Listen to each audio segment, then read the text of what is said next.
y'all? I just dropped in real quick to record the next episode. I'm gonna just be real with y'all. 2024 has not been nice to your girls. So, yeah, these uploads gonna be delayed. And I'm closer than ever to getting my shit together. I finally made a therapist appointment. I've been journaling again.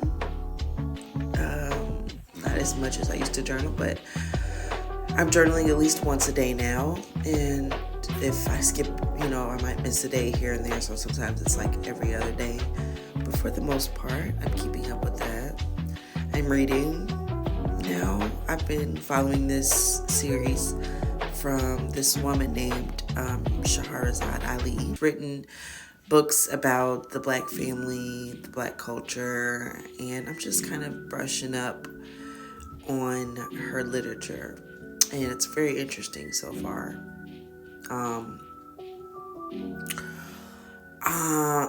Parenting for me lately has been kind of a struggle.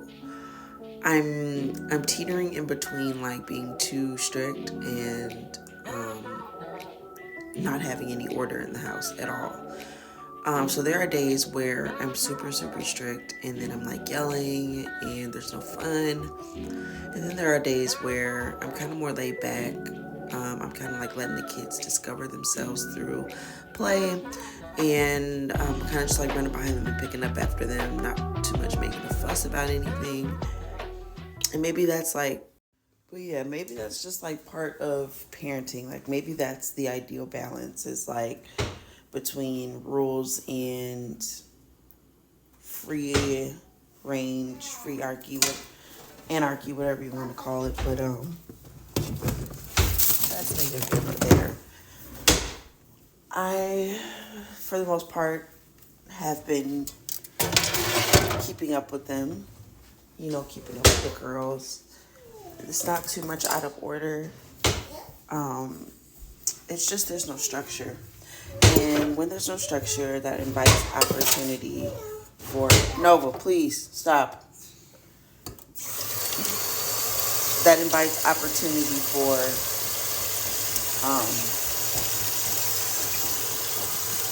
situations where, is it like, who's wrong? Is the parent wrong for not setting rules, or is the child wrong for doing it, I don't know if that makes sense, but what I'm trying to say is maybe there's like a balance in between being strict to your kids and letting them learn and have fun without interfering heavily. But anyways, this is my morning routine. As of right now, I get up, I take my oldest to school. I sleep while she gets ready for school, by the way, which can't be healthy, right? Isn't part of parenting like helping them get ready for school? But I feel like she knows what she's doing, and I don't really need to like hover over her, because I used to get hovered over when I would get ready for school, and I hated it. So I don't know. I know how I felt, so I'm not doing it to her. But I know a lot of parents do get up with their kids and stay up with their kids while they get ready. And sometimes, like, I don't feel a way about it. Like I said, she knows what she's doing, so I don't feel bad about, like, sometimes I don't feel bad about not getting up, but sometimes I do feel bad about not getting up, like, because I don't think it's normal for me to sleep while she gets dressed. Like, it can't be normal, right? If I'm not hovering over her, I could be doing something else, like, I don't know, like making coffee or making lunch for her or something. I don't know. But I sleep because, mostly I'm tired from the day before. And then my meds, they keep me lethargic.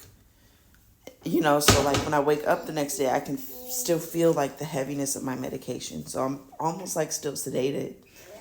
So it's almost hard for me to be up anyway. And then if I don't take my medication and I wake up, I'm a bitch. So I don't know what to do. I said I was going to sit down and like create a routine and like put it up somewhere where I can see it every day. I want to start getting up earlier so I can like take care of myself first and then kind of prepare for them to get up. and just like kind of be ready, be on go already. I'm thinking like 6:30. That's what time I was waking up at the beginning of the summer last year when I was trying to do this, but I just stopped doing it. My ultimate goal was 6 a.m. but I started off at like 6:45, then I went to 6:30, 6:15. So I'm gonna start at 6:45. I've been noticing the last couple of days my body has been waking up at 6:30 on its own anyway. So I don't think it's gonna be that hard for me. I notice if I'm in bed by 9, waking up at 6 isn't that hard. So I think I'm gonna start doing that and just create a list like wake up, meditate, brush your teeth, shower, blase, blase, blase. And hopefully that'll help me. But I just feel like the visual is a good step, but I don't think it's gonna be enough for me because it's just like a snooze button, right? I can easily roll over and be like, meh, and go back to sleep. So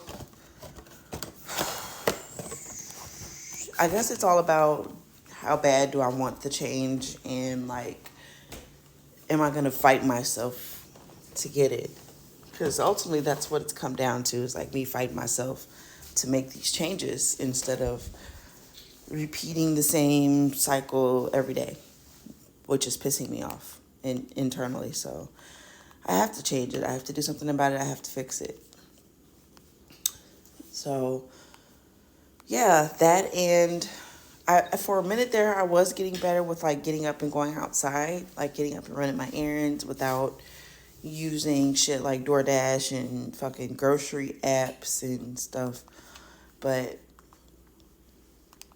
I think I regressed because, bro, like we literally have like the bare minimum grocery in the house right now, right? Time for a grocery shopping trip.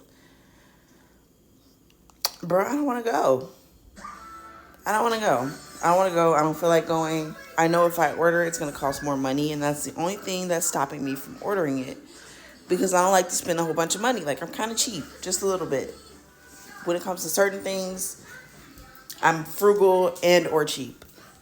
And I don't want to pay the extra money for it to be delivered because I know I could spend that on something else. So it's just kind of like, I don't know.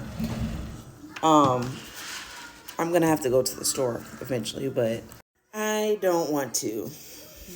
So usually when it's time to go to the store or go anywhere else for that matter, and I'm not mentally prepared, I get myself ready by indulging in marijuana.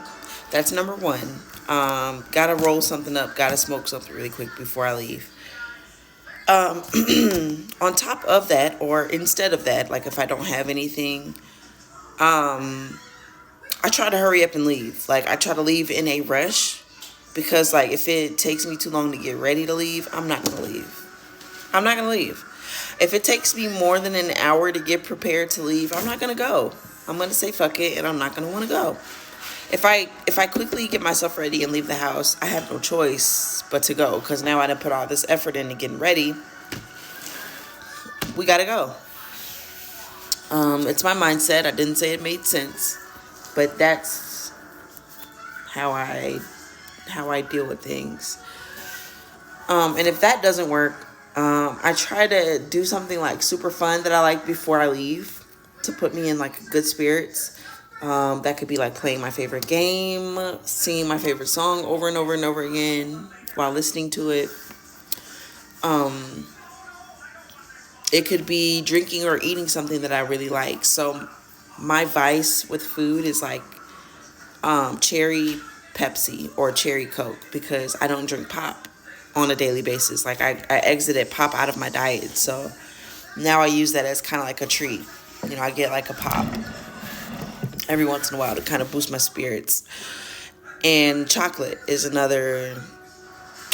I could eat like a Swiss roll or like a cupcake or like a Crunch bar or something before I leave, and I'll be good because I have that little, because I have that little reward. I have that incentive that I gave myself to go out. So And if I don't do it before I go out, then I'll do it after I come back home. So, like, let's say I left in a rush. I went to wherever I was supposed to go, an appointment, grocery store, shopping, appointment, whatever it was I had to show up to, social event, and I went in a hurry and didn't do any of that before I left, then I'll heavily indulge in that after I get back. So if I rush to leave, get there, and it's time to come home, then I'm picking up some marijuana, I'm picking up some chocolate, or I'm picking up some pop so I can go home and digress. You know what I'm saying? So I still need work with that. I haven't gotten anywhere with that at all. I used to, in the mornings after I would get my oldest ready for school before I had my second daughter, I would run or walk before work. I had 2 jobs, so I would put her on the bus, walk around the park for an hour or 2 hours, depending on how much time I had, go home, shower, eat, get ready for work. And that was my routine.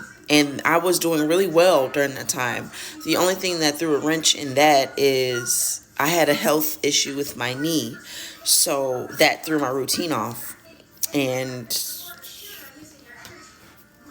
bro, that's probably the last time I had some organization to my life. I have not been...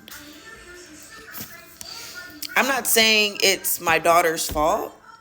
I'm not blaming my pregnancy, but ever since my second child, I've been off.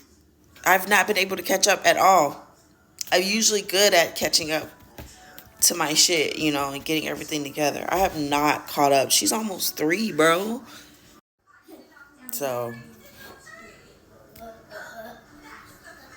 progress, you know, baby steps. I'm realizing it's going to take steps, small steps, and there's going to be some regression every now and then. Like, this isn't going to be a smooth, it's just really now clicking. This isn't going to be a smooth, straightforward journey. It's not. My doctors have said it to me before.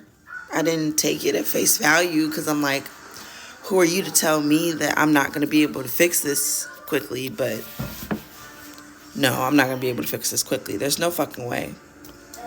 There's no way. And other than that, I've kind of been working on relationships, how I deal with them, how I start them, how I respond to them. So, around Thanksgiving, around the same time that the father of my children kind of like reached out to me, there was another character from my relationship line that reached out as well. Now, when this person reached out, I was kind of shocked because we haven't spoken in literal years.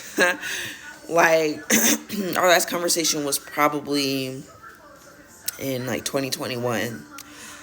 So I thought I was dead to this person, and I thought this person was like dead to me. You know, it was kind of like out of sight, out of mind. Like, they dissed me, so it was kind of like whatever, I guess.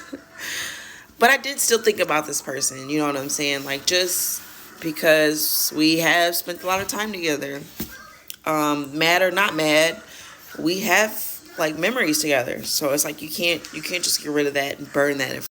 So me and this person have a bond, I guess you could say, because like this isn't the first time we've like fallen out like this, right? I gotta get him a new nickname or whatever. Let's give him a name now because I never gave him a name in the relationship line. His nickname was Soldier Boy, but let's call him Lawrence. Yeah, let's call him Lawrence, okay, guys? So, Soldier Guy now has a name. His name is Lawrence.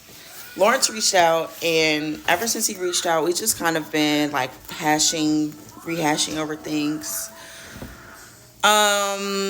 Catching up. He has rightfully reassumed his position as, like, a guide. Like, I look to him for advice and information and stuff. And I can trust his advice and information because I know he has my best interest at heart. Like, there's no question about it there. And like I said, we've fallen out before. Like, this isn't our first time, like, falling out and then making up with each other, which I feel like I should have gave him another episode anyway to kind of explain our dynamic. Because I feel like I only covered part of our overall relationship, right? So we've fallen out a couple times and not spoken to each other for like months or days or years. So I told you about the first time we fell out when I started dating that guy and he didn't like him or whatever. We didn't talk for years. Like, I didn't see him again. Me and my ex dated until 2015. I didn't see him until 2018. About 2017, 2018, my daughter was about 1.5, 2 years old maybe, and we had reconciled. I went out. I usually don't go out. Hello, agoraphobia. But when I was younger, like when I was like 22, 23, 24, I would go to like the bar every other weekend, and that's where I would do my binge drinking. So I so happened to go out on this night. It's an event, and I was actually chasing a guy that I was talking to, and that's why I ended up at this bar. He was part of the event, and I was trying to like get his attention or whatever, but he had kind of like been giving me the cold shoulder all day, and when I saw him at the event, he like pretended like he didn't have anything to say to me, so it was just kind of like whatever. And I just so happened to see Lawrence there. Lawrence literally, like, I'm at the bar ordering a drink. Lawrence is across the bar, like way across the bar on the other side. It's packed. So for him to have caught my eyes in this packed bar, loud, packed, wretched bar, it was crazy. I literally looked up and he was burning like a hole into my soul. He was staring at me from across the way. And I'm like, oh God. I'm like, I hope he doesn't recognize me because I haven't seen him in years, so I don't look the same. So I'm thinking like maybe he didn't recognize me. He just thought I was attractive. So he recognized me. He definitely recognized me. And Lawrence approached me. And, that night we made up and we became friends. So that's where our struggle began. Like the on and off, the back and forth. Because we made up as friends, but of course we still had like a romantic attraction and a connection beyond friendship. So he wanted to be my friend but reap the benefits of our connection, and I did too. But then I started to feel like if I were to continue like this with him, I would catch feelings, and I was scared of that. I didn't want to lose him again because I got weird, you know what I mean? So I would like sleep with him, and then I would be like, no, we can't do this because we're supposed to be just friends. And then I would sleep with him again, and then I'd give him another speech like, no, we're not supposed to do this. We're just supposed to be friends. We went back and forth like that for a while until I got another boyfriend, which is when I met Tom. After I met Tom, we didn't go through a hiatus. Like, we kept in contact while I was dating Tom. Like I said, I looked to him for information and advice. So he would give me advice and stuff, like when I was pissed off. And like kind of help me, you know what I mean? So we fell out again after I broke up with Tom. After I broke up with Tom, we fell out over, I don't even remember I don't even remember why we stopped talking to each other. Let me think.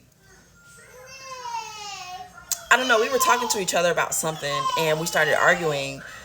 And then I was just kind of like, I think I was the one that was like, fuck it, stop talking to me, leave me alone or something like that.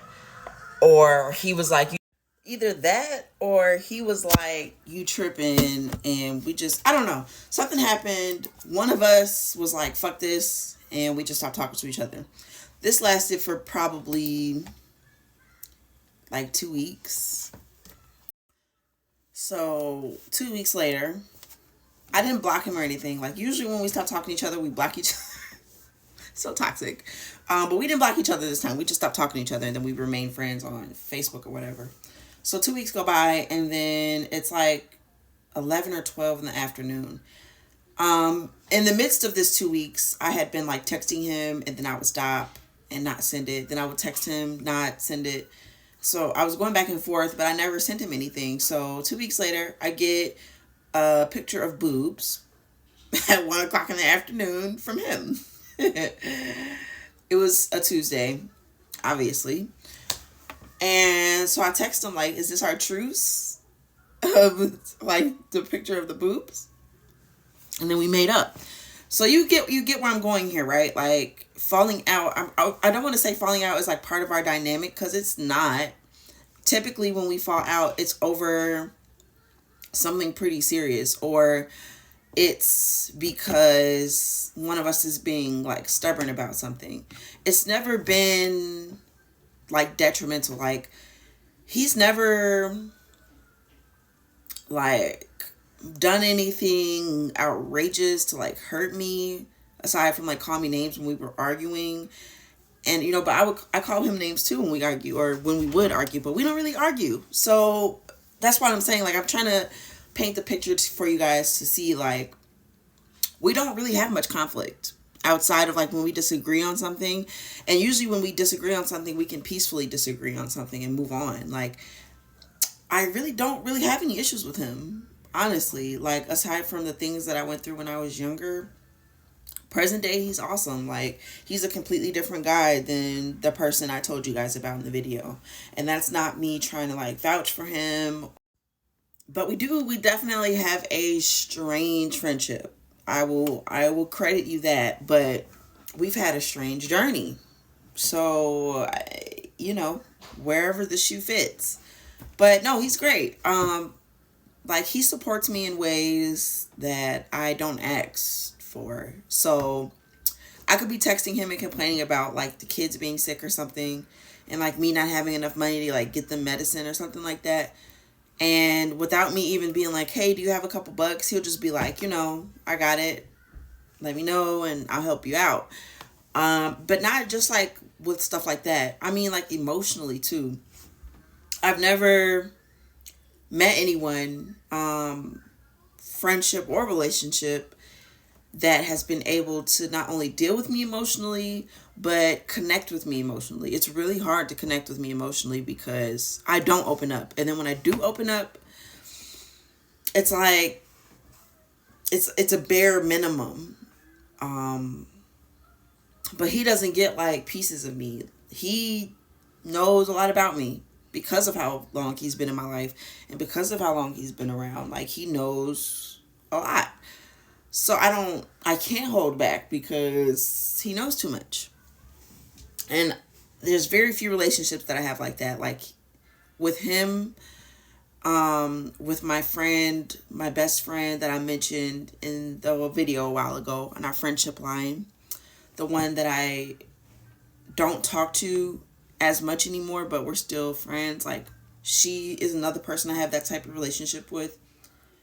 And then, like, I could probably name, like, one more person. But everybody else that knows me, it's surface level. Like, they don't really know what goes through my mind. They don't know how I feel about things. They don't know how I act for real. Like, everybody else gets what we call my mask, right? So this is the person I am to get through the day and deal with everybody. And then when I get home, I'm actually me. So, yeah. But with him, it's like, we've always had some type of understanding, some type of like unspoken connection. I don't know what it is.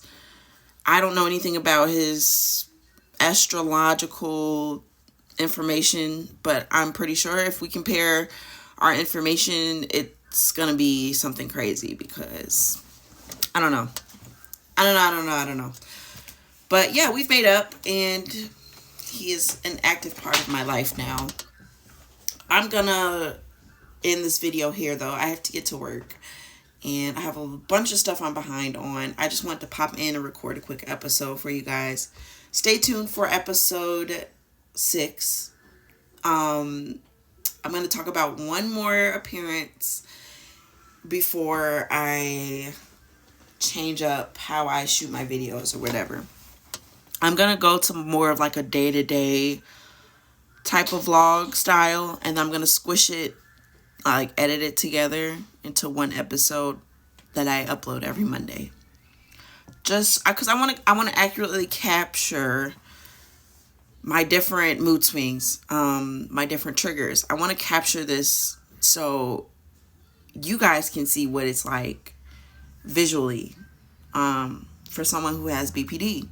And you could possibly have it and not know it, but then you could see my video, see how I behave, and think like, wow, I behave like that too. I should go get checked out. And I'm going to start throwing this at the end of every video as well. If you identify with any of the symptoms I list or mention, please reach out to a psychiatrist, psychologist, healthcare provider. Definitely reach out to your insurance company. If you have insurance, reach out to your insurance company and get a list of providers in your mental health network and work with what you can so you can get the help you need. It's not going to be easy. If you've been watching my videos, you know this shit ain't easy. But you got to start somewhere. And don't let nobody make you feel like you don't need the help because you don't deserve it. You do deserve it, and you deserve to live just like everybody else do, period. But yeah, so episode 6, another person from the relationship line. He hasn't made an appearance yet, but he's working on it. The guy that took my virginity, I don't think I ever gave him a name either. We're going to have to give him a name. We're going to name him Marcus. He has a very Marcus personality. But anyways, Marcus is, he's coming back around. He just got released. And he's going to be hanging around the family again. And I'm just like not prepared for that, because that's another relationship I never mended. Like, that's a relationship I never provided closure for. Like, we'd never had a conversation to end things or to mend things so we can continue being cordial. So it's, I don't know. Everything's up in the air, but I promise I'm going to have answers for you in episode 6, because he plans on rotating and making his visits. So I'll keep you posted. But thank you for tuning in for another Manic Monday. Love you guys. Subscribe, like, and share. And I'll see you later.